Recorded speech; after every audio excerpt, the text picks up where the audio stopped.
Warren and Charlie, my name is Peter Brochi from Beverly, Massachusetts, and I would like to thank you both for helping me become a better businessman and a better investor. Perhaps more importantly, you have created by example a kind of true north on the moral compass for me to steer by. While the education has been fantastic, I have found that the demands of owning a successful business and having a large family do not leave time to apply the research standards I have become so wonderfully accustomed to by being a member of this cult. Please imagine for a moment that you are 30 years younger and have only a few holes left in your investment punch card.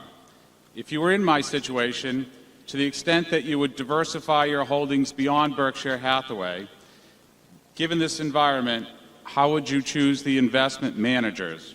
Or as Charlie has just discussed when addressing foundations, would you hunt for two more great companies to invest in via common stocks?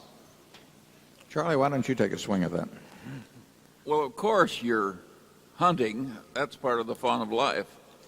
And but I would say that the chief lesson would be that you're unlikely to find very many in a whole lifetime.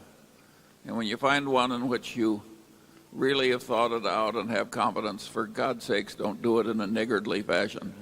The idea that very smart people with investment skills should have hugely diversified portfolios is madness.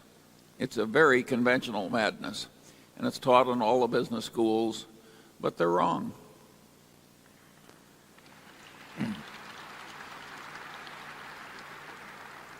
The question of finding other advisors is a tough one. I mean, when I wound up my partnership at the end of 1969, and I had all these partners that had counted on me, and I was going to mail them back a lot of money, I felt an obligation to at least suggest some alternatives for them. And I recommended two people who I knew were exceptionally good and exceptionally honest. We put one of them on the board not long ago and reaffirmed it today. Sandy Gottesman, the other one was Bill Ruane.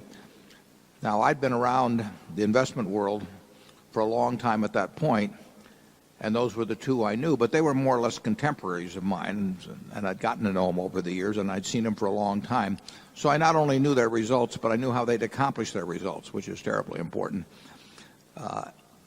I don't know that generation of managers now, but the fact that with the number of people I knew that I could only come up with two at a time when I was very active says something about the difficulties of finding managers. The one thing I can almost guarantee to you is that the promotional types going around to solicit the institutional investors are very unlikely to meet any long-term tests of ability and sometimes integrity. It's not an easy job spotting an investor. I think it's probably easier depending on the amount of time. You mentioned having children in the business and the amount of time you can spend on it. Every now and then you do, if you're conscious of the investment world and you have some kind of sort of grounding knowledge about what's going on, you can see something, as we did in junk bonds a couple of years ago, or as we did with all kinds of things some years back when stocks were cheaper. You will occasionally see something that you should load up on, and as Charlie says, that's what you really have to do. I mean, some of the people in this room loaded up on Berkshire many years ago. And the truth was they didn't need diversification. I loaded up on it. Charlie did. And you'll see opportunities occasionally, but you're not going to see them every day or every week. If you think you're going to see an opportunity every week, you're going to lose a lot of money. Because people will come around and tell you that they've got them, and they may not be quite as flagrant as that fellow we had in the movie, but they're a version of that. Charlie? The business of selecting investment managers was recently shown to be even harder than I had previously thought it was. A significant fraction of the institutional investment managers who run the nation's mutual funds actually accepted propositions to take bribes for betraying their own shareholders. It was as if a man came to you and said, I have a wonderful proposition. Why don't I kill your mother and we'll split the insurance money? And it was that ridiculous. And yet a significant number of the people said, gee, I would like some insurance money. And they just went right ahead. And they were already rich beforehand. Yes. And they've destroyed themselves, many of them, by making this insane decision. And I think many of them are probably think the outcome is unjust. And the downfall they've had. And the interesting thing about it, of course, is that here is a huge industry that where the people who weren't doing it have a great interest in having that reputation of the industry not get stained.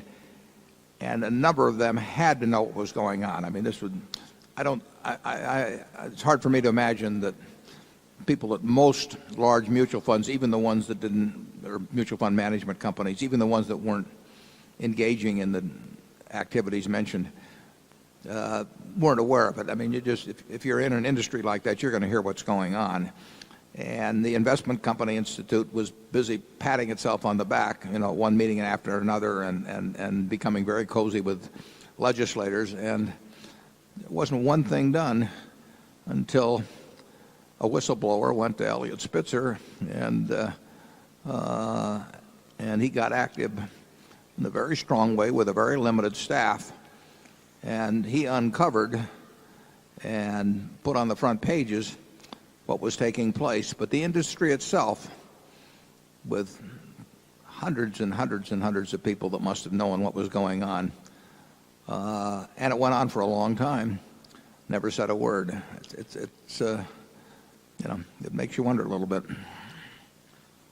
Number 3.